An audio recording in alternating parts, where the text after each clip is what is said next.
Am I the a-hole for faking my own death to escape my spouse? I never imagined that I'd spend years trapped in a marriage that felt less like partnership and more like imprisonment.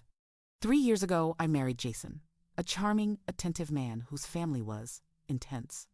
At first, it was eccentric rituals, goofy group chants, and endless family retreats that I smiled through.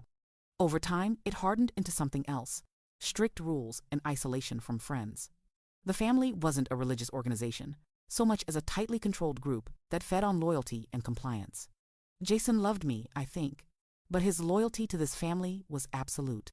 When I pushed back about their influence, the secret bank accounts, the way they tracked my location, the late-night calls demanding obedience, he would apologize and promise to change.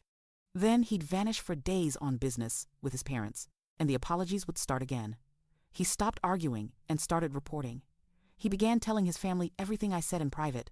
I felt monitored, stripped of agency, and terrified of what would happen if I tried to leave. I tried the sensible options. I confided in a friend who mysteriously stopped returning my texts. I called a counselor, but Jason intercepted my mail. I looked into legal separation. The family made it clear that any move would be messy and financially ruinous. Every exit felt painted with danger. So I planned something drastic. I created a believable disappearance, staged an accident, left traceable belongings, slipped away with a new identity and enough cash to start over. I faked death paperwork, left a short, non-accusatory note to Jason, and vanished. I watched from afar as the family performed grief like a ritual. The loud wailing, the hymns, the loyal members consoling each other. I felt sick, but also a strange relief I hadn't known in years. I felt free. I didn't intend cruelty. I intended survival. I wanted no court battles, no interrogations, no manipulation.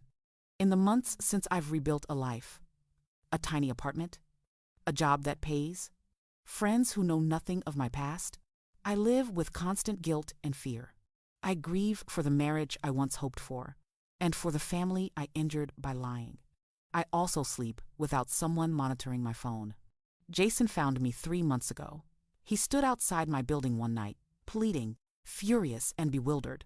He didn't call the police. He didn't bring the family. He wanted to understand. I told him why I left. He said he felt betrayed. I told him I felt trapped.